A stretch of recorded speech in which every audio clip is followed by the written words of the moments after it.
So yeah, well, we'll say it now. Bismillah ar-Rahman ar-Rahim and Assalamu alaikum wa rahmatullahi wa barakatuh, everybody. Inshallah, we're going to be continuing with our Tafseer Surah Al-A'raf. So an exciting thing to do, inshallah. Um, let's look at what we had done last time. فأرسلنا عليهم الطوفان والجراد والقمل والضفادع والدم آيات مفصلات فاستكبروا وكانوا قوما مجرمين. So certainly the people of Fir'aun, they basically said مهما تأتنا به من آية, and certainly they said لتصحرنا بها. So they said, no matter what, in this word, no matter, we said it's ma or mah and ma. So at the end, no matter what you bring in one, verses, evidence, curses, all of that, the different ayat that basically are supernatural, and they regarded it that it was coming from nothing but a motive of evil. So they considered it that it was nothing real, but it was nothing but coming from a motive of evil in order to bewitch them. That's the word, لِتَسْحَرَنَا بِهَا, to bewitch them. They basically had considered that it was nothing but some form of magic, some form of bewitching, and that therefore it is nothing but a spell. And they said, فَمَا نَحْنُ لَكَ بِمُؤْمِنِينَ, we will not believe in you. فَأَرْسَلْنَا عَلَيْهِمُ الطُّوفَانَ وَالْجَرَادَ وَالْقُمَّلَ وَالضَّفَادِعَ. So certainly Allah subhanahu wa ta'ala had sent upon them a tufan, whether tufan meant flood or whether tufan included flood and death. In other words, they would drown, or whether we're speaking about after tufan, they certainly were happy about. We're happy about the aftermath of the water and what it brought. So then Il-Jarad and the locust basically came in to overtake all the different greenery that later produced. And then certainly that brought in Al-Qummal. Al-Qummal, whether it was the tiny creatures that basically feed on grains, or whether Al-Qummal to mean lice, different opinions between scholars, then certainly had al-Dafada. You know, one thing I noticed is that it was talking about al-Tufan, al-Jarad, al-Qummal, al-Dafada, and al-Dam. Usually these things grow on water. If you are to look at that, they would be in search of water. And after Tufan had come, you would see the water attracting al-Jarad, the water attracting, if you put rice, for example, and you put it in an area that is damp, that damp water or that damp within the rice, if let's say you put the rice in a container and you let that container get damp, then that will attract basically those types of insects that feed on rice, but when that feed on rice or grains, but it needs to be damp. If it's not damp, then you will not get these insects until many years later. Okay. الضفادع, I mean, you look at it, why didn't they get, think of an animal, I don't know, other animals that are not coming in damp areas, but you could see that it was in damp areas, and these damp areas were really becoming damp as a result of a tufan itself. Frogs, they're in damp areas. Il-Qummal, these insects are in damp areas. Il-Jarad, they usually come searching for greenery. They come searching for these plants and also for water. So they would be looking for that. And certainly, Idam is rather interesting because when you look at blood, does that mean all the water turned into blood? Or does that mean that their blood basically got contaminated? Are we talking about a certain blood disease? Maybe. some form. If we're getting jarad, we're getting lice, we're getting the fada. This is going to talk about lack of hygiene, that it becomes not controlled. And then certainly does that probably affect maybe some kind of a blood disease that they got? Is that what happened? Allahu A'lam. We don't actually have details in the books of tafsir that talk about this, but all we could see that like Tafsir al-Qurtubi, he talked about the locust and then went into talking about the ruling of eating locust and the ruling of killing the locust and the ruling, do we have to make, dhabiha and zakat for it and chop off its head, or can it be killed in different ways? Can it be soaked in hot water? Just all of the different rulings on that. And we said in general, number one, we don't actually have evidence that is an authentic evidence to let me know in what method is permissible in order to prepare the locust for eating, but we definitely have evidence that it is permissible to eat locust. We have a hadith in Sahih Muslim that the Prophet ﷺ, while they were in these battles, what they ate was actually locust that's probably flying around. They would gather it, and that was probably what they had eaten. Now, how was it prepared? How was it? Did they burn it? Did they fry it? I mean, I don't know if they had enough oil to fry it, saute it, and barbecue it. I have no idea. But at the end of the day, we just know that that was something, even in Sahih Muslim, that was something that was considered a halal diet that the Prophet ﷺ did not forbid them from eating. So that's what we got to. And even the Prophet, the Prophet's wives, they were also exchanging gifts and plates of locusts and eating locusts. So, think of, hey, if you're so disgusted, just think of shrimp. People are eating shrimp. People are eating birds. Why is a locust different? I mean, hey, people have different tastes. Do I have to like it? Do I have to think of it as, hey, it's a sunnah for me to eat, and is it a sunnah necessarily? So it depends on the definition of sunnah. Okay, just let's stop at this one for a bit. Now, when we say something is a sunnah, the word sunnah can have different meanings. The first meaning of sunnah basically means a certain practice, a certain way of doing things. You have your own sunnah every day, probably early in the morning, go walk around the park, or probably come back, take a shower, and probably, I don't know, eat some oatmeal with walnuts on it. This is probably your sunnah, for example. Okay.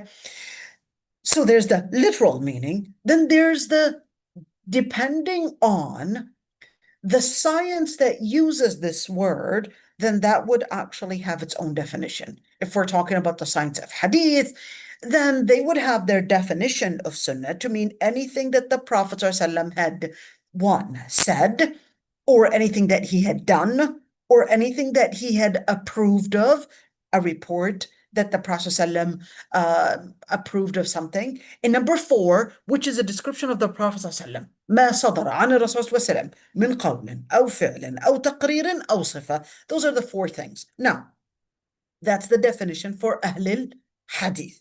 The definition for Ahl al-Fiqh, on the other hand, they said we're going to look at things differently. We're going to look at the level of the level of mandation. So how mandatory is this?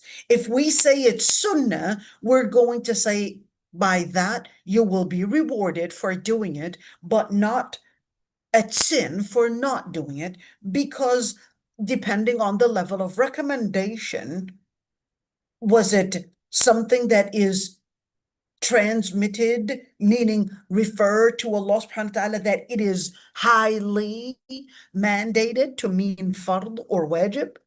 Or is it a little less to mean highly recommended to mean sunnah mu'akkada? Or is it recommended to mean just sunnah, and you will not be held accountable for leaving it unless you insist and are determined to always leave it? Then you have another meaning, which is certainly the usul al-fiqh, and also the fiqh, they pretty much within the same margin. And certainly when we get to all those different things, we'll talk about them in our following course, inshallah, in hadith. So still stay tuned for that one. And we'll get into hadith and sunnah and all the different meanings for sunnah. But just to point, to answer the question, so is it a sunnah to eat locusts, for example? If you mean by that the Prophet ﷺ had done it, then in that situation, certainly it's part of the sunnah to mean that the Prophet ﷺ had done it. Same thing if we were to talk about polygamy. Is it a sunnah to practice polygamy? The Prophet ﷺ had done it. Yet, to understand it as something that is recommended, that's a different story. It is not necessarily recommended to eat locust. So how did we get there? The Prophet ﷺ, what was his sunnah in regards to al-dab, that lizard? It's a lizard that lives on the desert, and the Sahaba, they caught it, and that was their source of protein, and certainly they barbecued it, ate it, and the Prophet ﷺ was offered al-dab, but he refused to eat it, but told them, you can eat it, I'm not used to it. Not my type of meal, not used to eating this. You can eat it. I basically would like to pass. Now, here's a question. When the Prophet ﷺ passed and he told them to eat it if that's what they're interested in eating, in other words, nothing wrong with it, does that make that the sunnah is not to eat, or does that make it within the area and the parameter of mubah? Makes it within the area and the parameter of mubah, meaning it is permissible. And just by eating it-dab, even though it's not my favorite meal, but never even seen one, but if somebody had eaten it, it does not mean that they went against the sunnah. Okay? So just keep that one in mind. Same thing. If we're saying not eating it is not going against the sunnah, eating al-jarad or locust does not necessarily make it the sunnah. Okay? Because this is within the area of al-ibaha.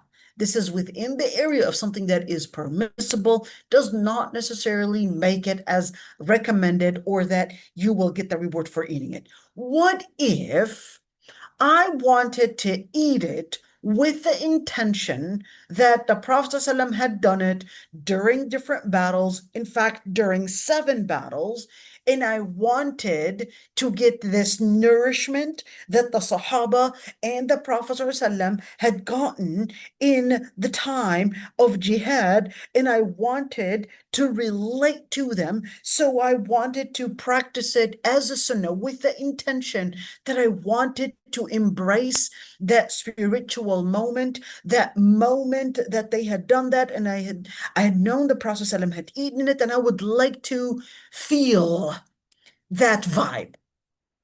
Will this person get the reward for it? Yes, they will, if they came with the sincere intention to do so. What's the evidence? Following the Prophet ﷺ, even if we're talking about something like Abdullah ibn Umar ibn Khattab used to do. What did Abdullah ibn Umar used to do? Abdullah ibn Umar, he was the most to follow the Prophet ﷺ's sunnah. What would he do? If the Prophet ﷺ would scratch his head, he would scratch his head like him. If the Prophet ﷺ crossed his legs, he would cross his legs. If the Prophet ﷺ had his camel turn around a certain pole a number of different times, he'll do the same. Where the Prophet ﷺ would tie his camel at, he will tie his camel at. What the Prophet ﷺ what route he would take in order to go to the masjid, he will take that route. So, and of course, Abdullah ibn Umar ibn al-Khattab understood that by doing so, that in itself would have this inspiration, would have this sunnah, and the Sahaba, when they were praying, Jibreel alayhi salam, everybody was wearing their shoes. Jibril alayhi salam, he came down to inform the Prophet ﷺ that his shoes were contaminated and he needed to take them off. He took them off during Salah, looked back after Salah was done, and had seen that all the Sahaba that were joining with him in Salah had taken off their shoes the same exact way the Prophet ﷺ had done it in. So the Prophet ﷺ asked why they did that, and they explained that we had seen you do it, so we thought we needed to do the same. So they did the same.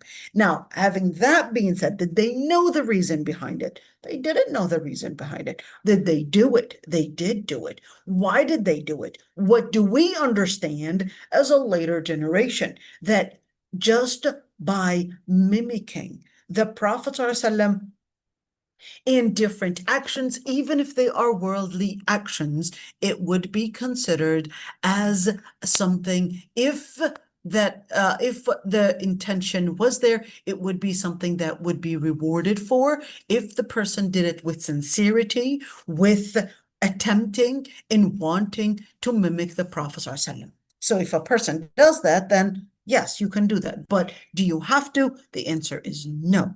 Okay, let's see right there. We also looked at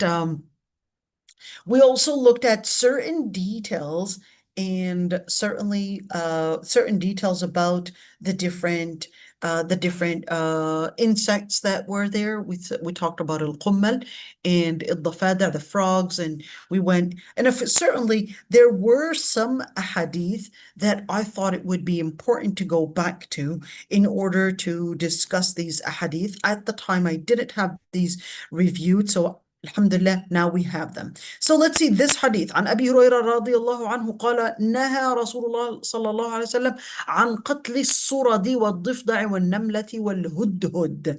So we needed to basically go back to it and make sure we have the hadith. Let's see, here's the hadith. We managed to find it. The Prophet ﷺ, and this is the resource. Let's see. نهى رسول الله صلى الله عليه وسلم عن قتل الصرد والضفدع والنملة والهدهد. That the Prophet ﷺ forbid that we would kill these types of birds. And the type of bird, this is that bird, and this is the bird that basically was talked about. Is it shrikes? Is it a shrike? Is one a shrike? Yeah, I guess. Red-backed shrike. This is the, I guess, scientific name for it. So this is the bird, and let's see whether this hadith is actually authentic. Let's see. Hold on. Where was that hadith? Here we go. This is the hadith. So in general, the hadith is isnaduhu sahih. The chain of narration is an authentic chain of narration that we're not allowed to kill those shrike birds, the toads or frogs, ants, or even the hoopoe birds. We talked about the hoopoe bird yesterday, the bird that spoke with Prophet Sulaiman alayhi salam. So why did the Prophet ﷺ forbid killing these? So let's see, when the Prophet ﷺ, even though had ordered to kill al-fawasiq ad-darra, there is another hadith that the Prophet ﷺ had ordered that we kill certain creatures that are harmful creatures, like mice, like scorpions, and dogs that are dangerous dogs. So we're talking about al-aqur, maybe dogs with rabies, dogs that are harmful, dogs that attack. Basically, wild dogs, is that what we're supposed to be killing? There is also some detail of geckos or geckos. It depends on where you're basically living in and how you name that. Let's see, but the Prophet ﷺ, yet on the other hand, did forbid killing certain animals and certain insects as well, and certainly certain birds as well. Like you could see this hadith that was narrated upon Ibn Abbas, that the Prophet ﷺ had forbid killing 4 different creatures, and that is basically the ant. We know that any kind of ant, we know that there are many different kinds of ants, unless this ant was causing harm. Unless this ant was causing harm, or the presence of these ants is causing harm, basically contaminating your food. And in that situation, certainly you can kill those ants. I don't know, you want to spray them. I don't know, you want to put Botox and, or what is that? Borax, and probably certain things with borax in order to basically get rid of the ants. That's absolutely fine if it is harming you. But to go and search for those ants, don't do that. And don't just kill the ants that you see on the street. They're trying to get into doing what they were ordered to do. So therefore, you don't kill them on the street unless they're coming into your home and harming you, then that's a different story. And number two, which is basically the bees. The Prophet ﷺ had forbid killing bees because of basically the good that they bring, whether with the pollen, making honey, all of that, the pollination and all of that. So, and certainly in Hudhud was because it was the guide for Prophet Sulaiman alayhi salam. The hoopoe birds, they do not harm, and certainly there is no benefit from hunting it because there's not much meat in it. Anyways, and the shrike, or what did we call them? The shrike birds as well. And the shrike birds, simply because number one, there's no benefit in killing it. And number two, the shrike birds, the Prophet ﷺ, there are reports that the shrike bird was the bird that helped the Prophet Ibrahim alayhi salam. We're going to see that in just a bit. So that was the first hadith. Number two hadith is that a man that was a doctor, he mentioned that he needed, or that he recommended using frogs for remedy, and that's when the Prophet ﷺ had forbid him from doing so. So we needed to look up that hadith and found this hadith right there, that this man was a doctor, or at least a physician, asked the Prophet ﷺ if he can use frogs for remedy, and the Prophet ﷺ had forbid him from killing it. Okay, and you could see right there that some scholars actually regarded it as Sahih.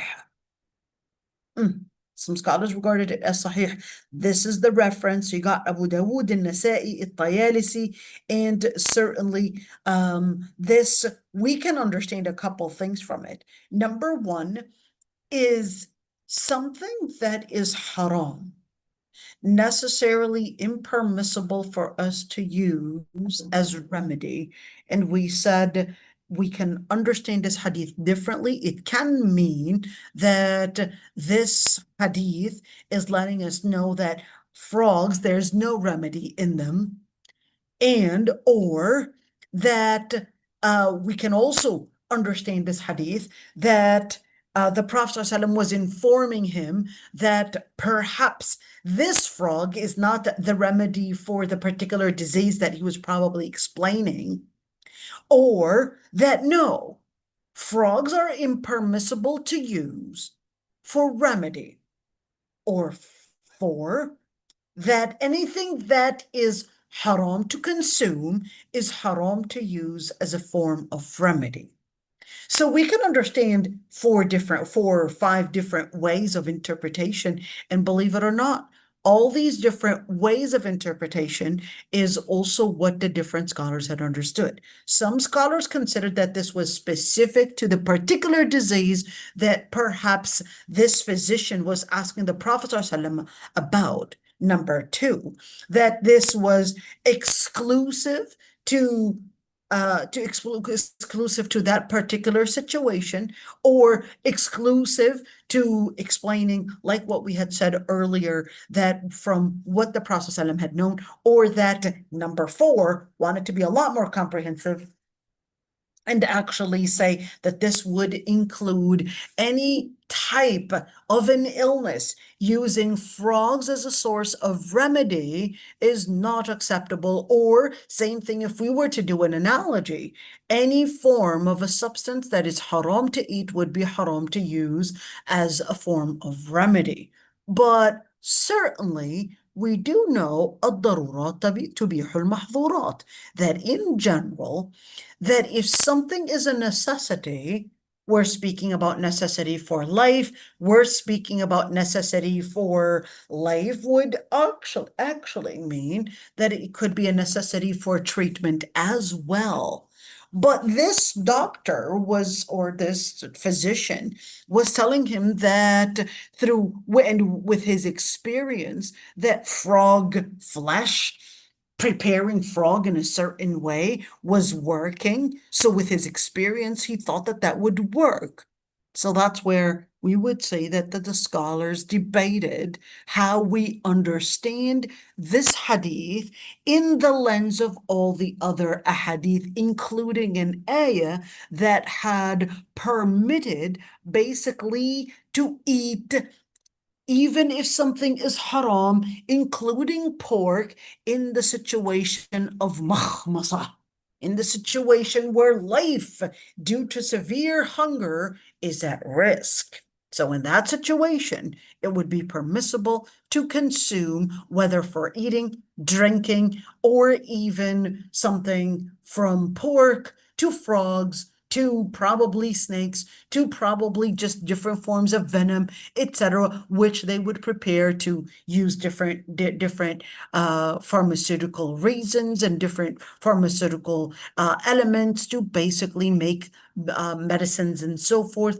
So in that situation, it would be permissible if proven that it is, at least to what we know now, that that is the only source or the resource for healing this type of an illness. But we certainly do need the pharmacists, do need the biochemists, do need the different scientists to do more and more research to search for a 100% halal treatment. And certainly, just on a side, and keeping that one um, into basically that place of, we know now what's halal and what's not. Okay, let's see. So now we look at this hadith, and let's see.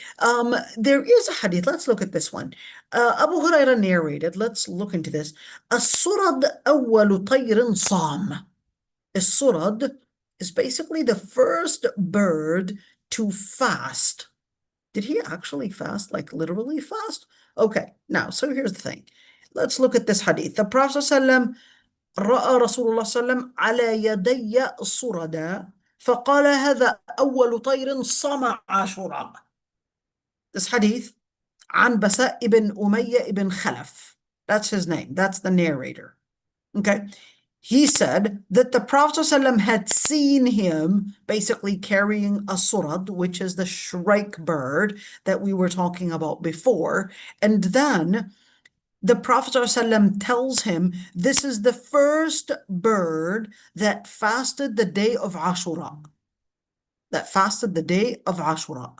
Let's see, another hadith, that the Prophet ﷺ had seen that I had on my hand a surad, a shrike bird, and he said, this is the first bird to fast Ashura. You could see that there are a number of different hadith that are actually giving us the same inference that this bird was fasting Ashura, but guess what? All those ahadith are not authentic, which is why they put it for you in pink right there. This hadith is not authentic, neither is the hadith after it. And let's say this hadith is munkar al-hadith, meaning that there's no supporting a hadith of any authentic narrators whatsoever. And even the hadith that were basically from a different narrator, they still are not authentic. You could see, how many hadith are there? 1, 2, 3, 4, 5, 6.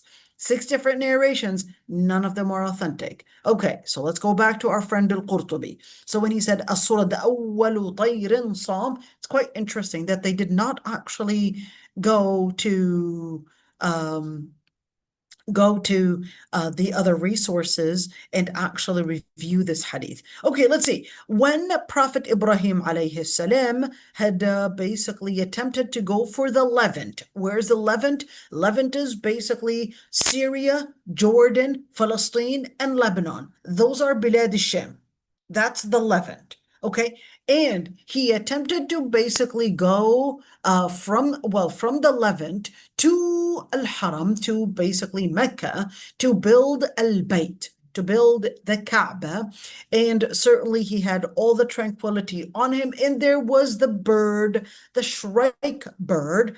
I'm not sure how he used him as a guide and what really helped him, but at the end is that this surah, that shrike bird, was basically his guide to know how to get to the place. He certainly had all the sincerity and all the tranquility to continue the path, to continue the mission in order to build that Kaaba. And certainly when he reached there, and certainly he felt that sincerity, that tranquility, where he wanted to build that house of Allah subhanahu wa ta'ala, that Kaaba, it certainly called him Ibni Ibrahim ala miqdari dhilli, build the space of my shadow. So the Prophet ﷺ had forbid killing that shrike bird because the shrike bird was actually the guide to Prophet Ibrahim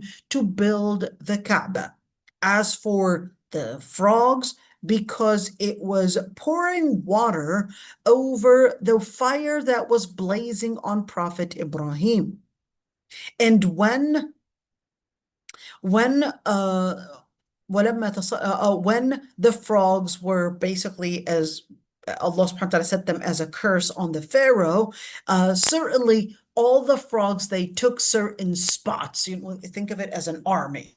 They took a specific position, they took a specific place, and certainly it was ready to attack anybody that had attempted to basically either build a fire or do anything. Those frogs were like the army that was attacking basically the Pharaoh, and that's why Allah subhanahu wa ta'ala had made its croak something that resembles tasbih, something that resembles a prayer.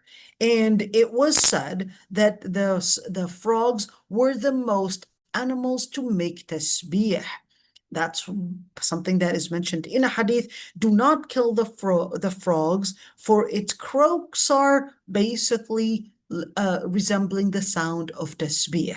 You can come to Malaysia, you hear a lot of frogs and a lot of frogs basically making those sounds during the night, waking you up to remind you, join the tune of tasbih. You would hear the frogs, especially that I have right behind my house. It's kind of like a little pond. It's not those stinky ponds, but no, they have it all maintained, but beautiful place. And you would hear the frogs throughout the night. That's the tune of tasbih. Ya Allah. All right, now some things to review. Is this necessarily authentic?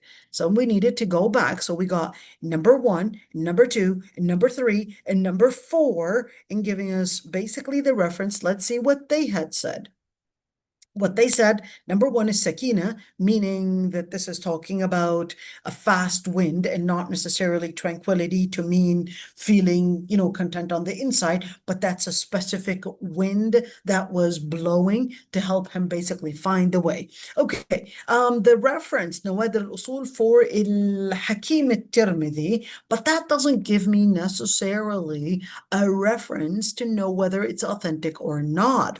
So he basically did further research and said it was mentioned in Abd al-Razzaq in al-Musannif, basically, but still that doesn't mean that it's authentic. Same thing if you were looking at al-Tabarani fil Awsat, but then said, well, there is that narration that goes all the way to the Prophet ﷺ, but al-Dhahabi said that as a matter of fact, what is more accurate is that it is mawquf, not marfu'. What's the difference? In other words, the transmission appears to more accurately be attributed to Abu Hurairah himself and not the Prophet ﷺ.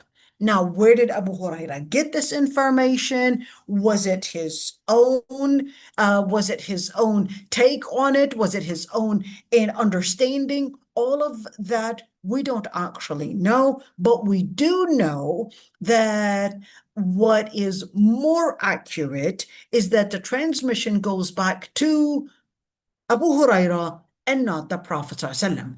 Because if we were to say to the Prophet ﷺ, that would actually mean this is marfu'a. Okay, just keep that one in mind. Okay, and of course, number 5, let's continue right there. When the frogs were attacking, basically, attacking the pharaoh, it basically filled all their beds, their utensils, their food, their drinking resources, and the man would sit and the frog would basically go and attack, and every time he would open his mouth, the frog would jump into his mouth, and then they complained to Prophet Musa alayhi salam, and they said that they will repent. Then Allah subhanahu wa ta'ala uplifted the frog curse, but then they returned to their kufr. So Allah subhanahu wa ta'ala had sent basically the blood, and the Nile River became blood as well. And whenever the person from al-Israeli, basically the followers of Prophet Musa alayhi salam, they would attempt to basically get water, they would get water, but the person that is an Egyptian, meaning al-Qibti, meaning the person that was the follower of the Pharaoh, they would only get blood. Okay, now here's one thing. All those stories are actually coming from this book, Ara'is al-Majalis. And we talked about that book. We said Ara'is al-Majalis for الثعالبي. Yes, indeed. المبالغات التي أوردها المفسرون نص صحيح. Yeah. What does that mean? He said there's nothing from all this hyperbole, anything even mentioned, of course, that by the different scholars of Tafseer, the different scholars of Quranic exegesis, they might have mentioned it, but there's no authentic reference to it. So just keep that one in mind. Just because it's mentioned in some books doesn't make it authentic. Right. So what about the blood piece of it? We don't actually have details of why the curse of using blood was there. How did that happen? Did they get some kind of a blood disease? Was this, I don't know, some kind of a plague right there happening, or some kind of a blood disease that happened as a result of all of this? Allahu a'lam. Or is it that really the water resource was turning into blood? We don't actually know. My take, wallahu a'lam, is that when you look at all of this, and you relate it with the tufan, and like I said earlier, these things are usually in areas that get damp. So it seemed like that area that got damp, it may have affected perhaps maybe a certain disease. Are we looking at, here in Malaysia, the first diseases that we all got was skin diseases. And I had met a doctor, and he told me that most of the cases of these skin diseases, they get ringworms and certainly all the different in infections, the skin infections, all of that. He said it usually comes with expatriates, or the expats, or the people that are not indigenous or not used to the Malaysian climate. So they end up getting all these skin diseases. And that's exactly what we got when we first came here. We're not used to this damp weather. And certainly our bodies, we basically rotted. All right. We basically rotted getting all these diseases. Now, alhamdulillah, it's been 3 years. So I think our body developed antibodies.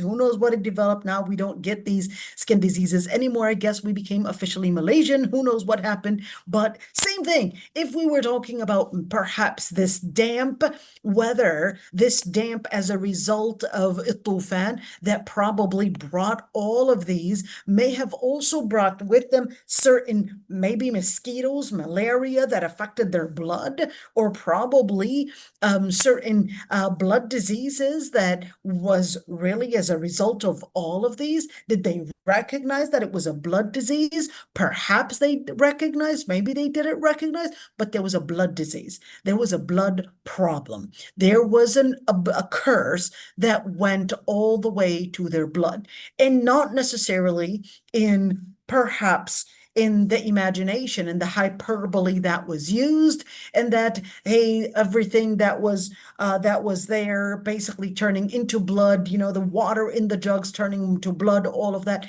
You don't necessarily need to go into all of that imagination, because we don't even have an evidence to prove such an imagination.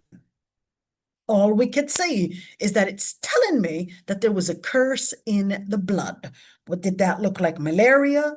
Did that look like plague? Did that look like some kind of a blood disease? That they recognized that, hey, they were getting fevers, they were getting probably maybe very sick, and they could see later on. I mean, they were scientists. Did they recognize that it was some contamination in the blood that came as a result of all of these different things? Perhaps, I don't really know, but it's quite interesting. At the end of the day, whatever happened certainly was all a curse, no question about it, regardless of how and why these particular substances were the substances that basically came along. But there's another thing to say, is that oftentimes we think of a mu'jiza, or we think of a miracle, that it has to be something that is extraordinary and away from what people are used to. Let me explain something. Sometimes, let's say, a mu'jiza can be in something that you are used to, something that Allah subhanahu wa ta'ala had asked you to do. Let me give you an example.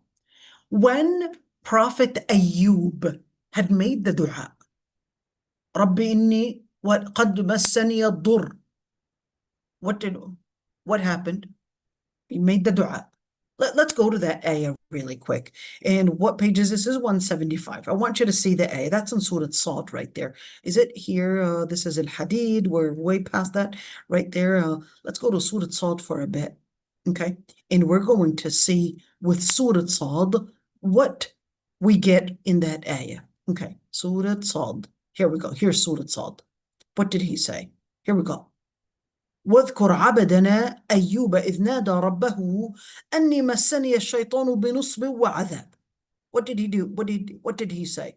He said, Allah subhanahu wa ta'ala lets us know. He said, and remember when Ayub called out unto his Lord that he was pricked that by shaitan بنصب وعذاب, with disease and torture.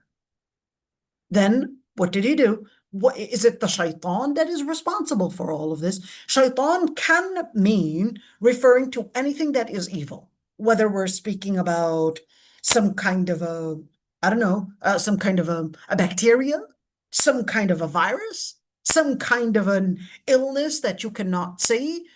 That could be a shaitan. Shaitan doesn't mean an evil spirit necessarily. Shaitan can mean an evil spirit and can mean a human shaitan as well, and can mean anything that is evil. So even if you're talking about perhaps a malaria, okay, it's a small little insect, and this small little insect basically goes into, I guess, the body of a mosquito, then the mosquito basically would inject it into you, and here you are, kaboof, you got malaria. Okay, so this can be a shaitan too. Not that the shaitan, meaning the shaitan that would do that waswas, but anything that is harmful, anything that is evil is shaitan. At the end of the day, he recognized that there was nusb wa adhab, that there was disease, there was torture. It was more than what he can handle. But Allah subhanahu wa ta'ala, in order to create this area of answering his dua in a miracle, it didn't have to be extraordinary, and it became. But he said, Urkud birijlik, you need to work out. I need you to move your legs. And هذا مغتسل بارد, there's a specific substance for you to wash with. In other words, is it a cream? Is it a water? Is it some kind of a daily cold bath that he was supposed to take? And there was a specific sharab. There was an oral medication that he was supposed to be taking. And that was the treatment. That was the treatment. Even though, we're looking, nada rabbahu, but even if we're talking about answering a dua doesn't mean, let's say you wanted to get children and you couldn't get children, and they prescribed Clomid for you. And they said, hey, this is going to increase your chances of getting children. And they basically prescribed Clomid or prescribed a certain medication that basically makes you ovulate more and etc. And you said, no, no, no, I made the dua and that's it. I'm going to depend on Allah subhanahu wa ta'ala. No, remember this ayah, أُرْكُضْ بِرِجْلِكَ هَذَا مُخْتَصَرٌ بَارِدٌ وَشَرَابٌ. Remember this ayah. He told him, I want you to take a certain regimen in your exercise. I want you to do a certain body wash, and I want you to take an oral medication. That's the treatment. Same thing. If taking the treatment meant that I would do surgery, or probably take a certain oral medication, or probably take a certain maybe ointment or whatever it is, cream, ointment, whatever it is, then this is part of your dua answered. This is part of the miracle happening. If you get healed, alhamdulillah rabbil alameen. This was part of your dua. So don't expect that if you make a dua, that no, it has to happen on its own and not you engaging in making it happen. Part of your dua being answered is that وَأَنَّ سَعْيَهُ سَوْفَ يُرَى. What is a sa'i? A sa'i is the amount of effort that you invest. سَوْفَ يُرَى. And Allah subhanahu wa ta'ala will see the amount of effort. You put in the effort, and Allah subhanahu wa ta'ala will bless or hold on to it because he probably needs more effort, no more research, whatever it is. At the end of the day, وَأَنَّ سَعْيَهُ سَوْفَ يُرَى. And therefore, this does not contradict you making the dua, and certainly does not contradict taking the necessary means for a miracle to happen. Same thing if we're talking about miracle in the same order, but perhaps maybe from a different direction. If we're looking at tufan, jarad, qummal, dafada, etc., it doesn't have to be extraordinary, but the flood happened. It could be that the Nile River flood, and the Nile River flooding basically brings in different creatures, just like we're looking at a certain flood brings in some creatures like scorpions that ran away from their own burrows, if that's what their little holes are called, their little homes, ran away from that, and then they become basically rushing everywhere all around the city. And same thing if we're talking about this damp nature of what was a result of that flood, basically bringing in maybe the frogs that saw a damp area and they came in, and certainly coming in with all the different diseases that were as a result of all of that. At the end, they're ayat and mufassalat. They're detailed ayat, they're detailed. And when you say detailed ayat, what does that mean? Does that mean that it's a clear sign? Or does that mean that there were basically explanations to them why this is happening? What does that mean? So both can be actually accurate. They definitely understood that this was a result, that all of this curse was a result of what they had done. They understood that Allah subhanahu wa ta'ala was sending this extraordinary, let's call it natural curse, natural disaster to come to them as a result of what they had rejected in the promise that they had promised basically to adopt da'wah, to adopt tawheed, but then they left it, they turned away. So Allah subhanahu wa ta'ala punishes them. They did recognize that there are a number of different uh, curses that happened, but they still wanted to insist that no, it is for sure, gave it a new narrative, and said that that was a result of Prophet Musa alayhi salam being in bad omen and not necessarily their behavior bringing that curse. This is number one. Number two thing that we learn, that sometimes whenever evil happens to you, remember this, that sometimes it is to basically لَعَلَّهُمْ يَذَّكَّرُونَ. It's basically to squeeze you in an area to remind you to get closer to Allah subhanahu wa ta'ala. Does that mean that a good person may not be pricked with evil? No, that does not mean so. A good person can be pricked with different things. And in fact, the Prophet ﷺ had said, إِنَّ اللَّهَ إِذَا أَحَبَّ الْمُؤْمِنِ ابْتَلَاهُ. If Allah subhanahu wa ta'ala loves a believer, He will prick him with hardship. Why? Because it is to separate the mu'min from the different elements, from the different items that this person might love, to only loving Allah subhanahu wa ta'ala. So basically to, let's call, reinforce this love to be specific and to also be enhanced to being for Allah subhanahu wa ta'ala. فَاسْتَكْبَرُوا. Yet, how did they react? They basically had embraced arrogance. What is arrogance? How do you get into that arrogance? So there are a number of different things when we speak about al-kibr. What is al-kibr? Al-kibr basically means when you exaggerate things about yourself. You exaggerate things about yourself. You exaggerate whether your ego, or you exaggerate your investment, or you exaggerate your own efforts, or you exaggerate your own energy and what you had presented or whatever it is. To exaggerate it, one, if you attribute it to yourself and not attribute it to Allah subhanahu wa ta'ala, that's istikbar.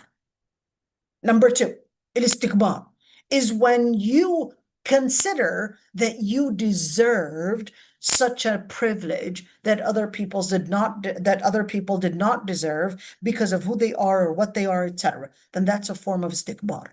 Istikbar is also when you think, oh, you're entitled to this. You deserve it because somehow you are coming from a better race, or coming from a different person, or that you somehow deserve it because you have presented so much good, whatever it is. And in that situation, that's istikbar. The third kind of istikbar is knowing the truth. The person is probably saying, yes, it's from Allah subhanahu wa ta'ala, alhamdulillah, etc. And alhamdulillah that Allah subhanahu wa ta'ala had given me this, but they would consider that the reason why they deserved it was because they were being good mu'mineen, because they were good Muslim, and that whenever they probably are deprived of some of these privileges, they would consider, well, why me? How come the other person is not getting the same type of punishment, not getting the same type of situation that I'm in? They're actually worse in their deen. Why me? And that is istikbar, to even question, decree, to question what Allah subhanahu wa ta'ala had basically made happen, is a form of istikbar. When you think that somehow you are beyond Allah subhanahu wa ta'ala's wisdom, or you think that you are beyond Allah subhanahu wa ta'ala and that you are the one to basically make all of this, and you forget, instead of thanking for the honey, for example, you think that, you know what, I need to thank the bee. Instead of thanking Allah subhanahu wa ta'ala for the honey, you want to thank the bee and go worshiping the bee, for example, and not thank Allah subhanahu wa ta'ala, and lose that compass in considering that Allah subhanahu wa ta'ala is basically the source of all resources. and that even if you were to get some of those resources, you attribute them to Allah subhanahu wa ta'ala, and that you're not entitled. So yet, فَاسْتَكْبَرُوا وَكَانُوا قَوْمًا مُجْرِمِينَ. How did they do that istikbar? They did that istikbar because they refused to submit to Allah subhanahu wa ta'ala, and they created a narrative that Prophet Musa alayhi salam was the one that was behind all of this, and considered that he was a bad omen, but they deserved better. This is what they're basically saying. They deserve better, they are privileged, and that Prophet Musa alayhi salam, when he had started his da'wah, that da'wah is basically the curse that was coming onto them from Prophet Musa alayhi salam, and they considered that their lifestyle, their religion, their lifestyle was before serving them better. And that since it was serving them better, they considered now that this is here in terms of certainly Prophet Musa alayhi salam doing all that da'wah, they basically considered that this is coming to attack us and harm us, and كانوا قوما مجرمين, and they were basically mujrimin. What is al-mujrim? Al-mujrim, the root is jarama. The word jaruma or jarama, it can mean a cluster of something. A cluster of something. Jarama could also mean to penetrate something. Jarama could also mean to transgress a limit. So if you say transgress a limit, what does that have to do with a cluster of something? Like al-jurm. Al-jurm is a cluster of something. What does that have to do with anything? So when you look at a transgression, it's actually an accumulated sin after sin, sin after sin, and then it becomes a cluster of multiple sins. Then that's why it becomes a transgression. You would not be a mujrim by committing one sin, but it would be a series of sin to actually become a mujrim, a person that had been determined to commit sin, to commit these aberrations. It becomes a cluster of sin.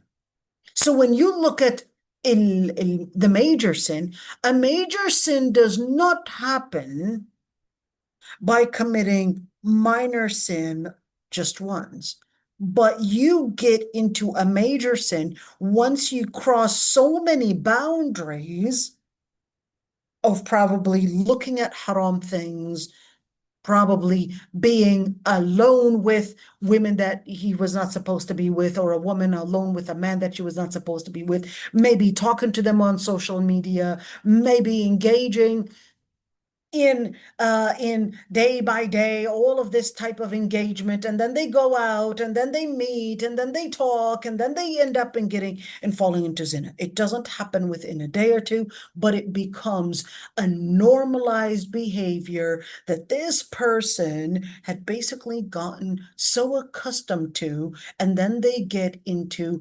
al-ijram, to committing the major sin. And this is why that we would say, before you even get to that level of major sin, make sure you control your eyes, you control your ears, you control your hands, you control your actions, when it is a lot easier to control when it's a minor sin than actually get weakened when the major sin is basically right there and you had crossed all these boundaries and find yourself right in the middle of a major sin and becoming a mujrim. So when you look at al-mujrim, is a person that basically had trespassed multiple times, and it became a cluster of these transgressions, and then this person became that mujrim, that person that is the word mujrim, we're talking about the person that is highly inflicted with these cluster of transgressions. If I were to translate the word mujrim, let's see how they translated the word mujrim right there. How did they translate it? That's Ayah 133. Let's go and see how they, so mujrimun, criminals, polytheists, sinners. They were wicked people. Let's see, but people given to sin. Let's see right there. Where was it? Oh, did I just pass it? Okay, here we go. Wicked people. They called them wicked people. And mujrimun, and decided to just explain the word mujrimun, criminals, polytheists, sinners. But of course, certainly it doesn't actually give the meaning, right? Even all those translations, it doesn't actually give you the real meaning, but the real meaning, like we had said, is really to, let's look at the etymology of it, is that it's a person that had trespassed so many limits, and then it became a cluster of so many transgressions to the point that it became a major crime, a major sin, a major infliction on that person, and they would be major transgressors. That's a mujrim. Okay, let's go back to, let's see what al-Qurtubi wanted to say about فاستكبروا. Let's see. And he said, يروى أنه كان بين الآية والآية 8 أيام. That it was said that between every single one of these curses, it was a matter of 8 days, and it was said 40 days, and it was said 1 month. But you could see we just have al-Muharrar Wajiz for Ibn Atiyah, but we don't actually have a reference to prove that. So does that mean mufassalat, that it wasn't detailed, but it was actually separated? Mufassalat to mean it was not all put together. So they didn't have al-jarad and al-tufan, al-qumal, everything all at once, but it was al-tufan that went away. And then that later they basically had the locusts coming. And then later they had these insects that were in the grains. And then later they had the frogs and toads. And then later a blood disease. Is that, hey, is that what it is? To mean ayat and mufassalat, that it was separated and not all of it together? Or is it mufassalat to mean that it was clear to them, it was made clear to them that it was a result of rejecting and their rejection of Allah subhanahu wa ta'ala? So when you say fastakbaru, meaning that they had considered themselves as higher and beyond Allah subhanahu wa ta'ala in believing in Allah subhanahu wa ta'ala. So before we go on to the following ayah, you could see that one, we already prepared it right there, but we will do that tomorrow, inshallah, not today. So if there are any questions, go ahead, my friends. If there are any questions, inshallah, we'll be able to answer them. Assalamualaikum warahmatullah. Wa alaikum assalam. Go ahead, dear. Okay, my question, I don't know, maybe this is like a common sense question, but I am genuinely curious, like trying to understand. So I'm realizing this pattern with the children of Israel where they like Allah would send them a punishment and they would ask to be relieved from it, and Allah would relieve them from it, and they would just keep breaking this promise. And I'm also seeing that, this is a reminder for us Muslims as well to um, like not fall into sin or even breaking our own promises with Allah. So how do we protect ourselves from making the same mistakes or making new mistakes or not being grateful for what Allah already gave us? Do you see what I'm getting at with my question? I see what you're saying. Now, one thing is that, to stay steadfast, it's very important to keep in mind that, one, having a society that gives you that support. This is very important. A masjid society that gives you that support is extremely important. Finding the figures that are advanced in their deen. Let me explain that one. Allah subhanahu wa ta'ala says, وَاصْبِرْ نَفْسَكَ مَعَ الَّذِينَ يَدْعُونَ رَبَّهُم بِالْغَدَاةِ وَالْعَشِيِّ يُرِيدُونَ وَجْهَهُ ولا تعد عيناك عنهم تريد زينة الحياة الدنيا ولا تطع من أغفلنا قلبه عن ذكرنا. If I were to actually go to that ayah, it has right the answer to your question. I'm going to jump to it right there and go to Surah Al-Kahf right there and actually find that ayah in order for us to see what answer is it giving me.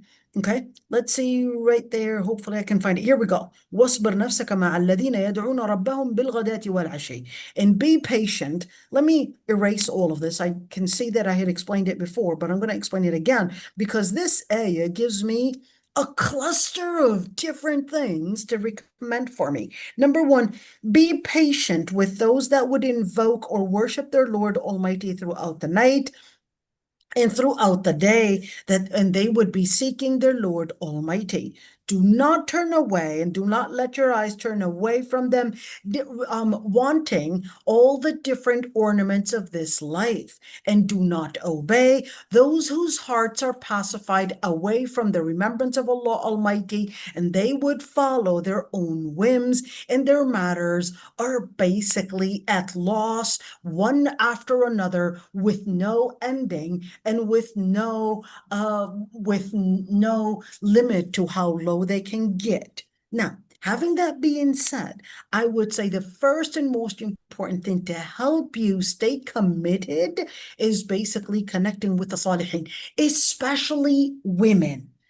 And I mean, especially women, we as women are social beings. We cannot be away. We're very social. Men are different, okay? They come from a different psychology. They can be on their own and they can be just totally fine, but in general, we're very social. We like to talk. We like to engage. Our area of dawah, our area to keep us intact is really in that area of having a Muslim community. And certainly it's quite sad that you could say that Muslim women don't always have a place at the masjid, but don't wait for the men to create that space for you. You create the space. You create the activity that is needed. You create what is necessary. You invite the speakers. You do the job in order to make this possible. So when we read this ayah, وَاصْبِرْ نَفْسَكَ مَعَ الَّذِينَ يَدْعُونَ رَبَّهُم, you want to also find the salihin. Don't look at the most popular person, but look for the person that appears to have signs of commitment to Allah subhanahu wa ta'ala. What does that commitment look like?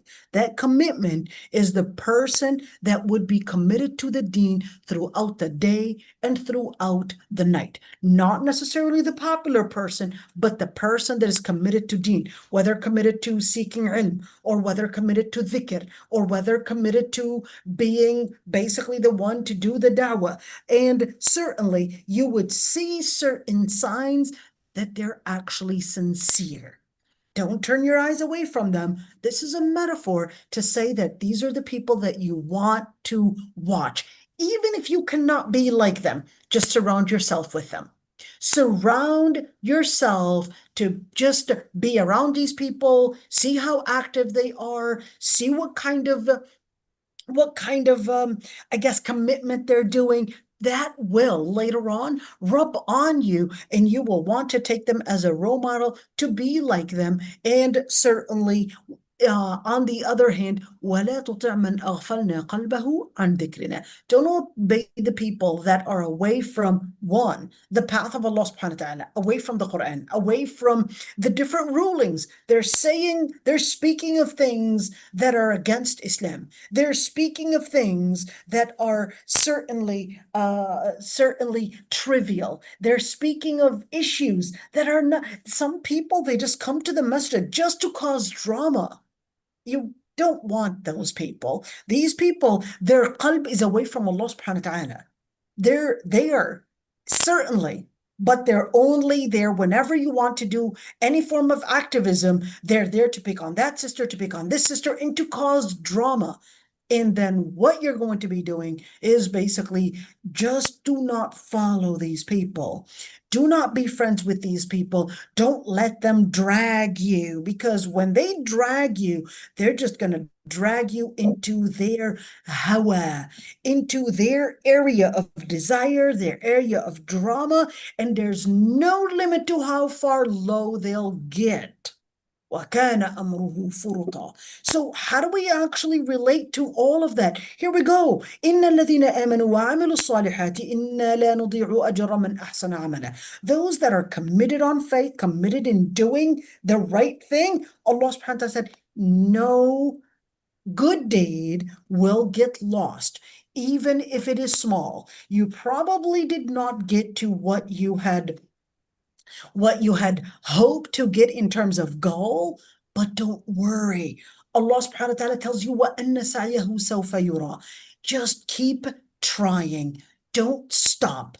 Keep trying. Remember the man that killed 100 people. He basically did not get to the destination, but he attempted to make the change in his life. That's the start. So even if you were to, let's say, fall in the sin and then repent again, and you go back and repent and commit the sin and repent again, keep committing, keep repenting. Even Abu Dharr al-Ghifari, the Prophet ﷺ tells him, whoever says La ilaha illallah will enter Jannah. Abu Dharr al-Ghifari said, وَإِن زَنَا وَإِن سَرَقَ.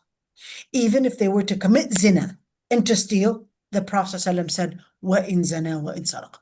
Even if they were to steal, and even if they were to commit zina, adultery, or fornication. Abu Dharr al-Ghifari said again, وَإِن زَنَا وَإِن سَرَقَ, wanting to confirm. Give me a confirmed answer. And the Prophet ﷺ said, وَإِن زَنَا وَإِن سَرَقَ رَغْمَ أَنْفِ أَبِي ذَرٍ. Even if Abu Dharr may question that this is possible, even though this is an idiom, but the idiom basically means even if you were to question that, Allah subhanahu wa ta'ala will still open the doors of Jannah to this person, even if they had committed sin. In other words, at the end of the day, insist to engage in repentance, even if your body had seduced you to committing sin. Did I answer that question, dear? You did. Jazakallah khair. Allah يحفظك يا ربي. Ustaz Umayya, go ahead, dear. Yeah, Assalamu alaikum wa rahmatullahi wa barakatuh. Alaikum assalam wa rahmatullah. Yeah, Sister Aisha Ali, question. Remind me with something when you answered her about how to avoid this punishment. I remember the words or the poem that maybe Imam Shafi'i did that. I wish you can translate it. He said that أحب الصالحين ولست منهم لكني Absolutely. أن أنال بهم شفاعة وأكره من تجارته المعاصي وإن كنا سواء في البضاعة. Allah, يعني Allah, Allah. match your word now, mashallah. Love it, love it, love it. Translate it, And please.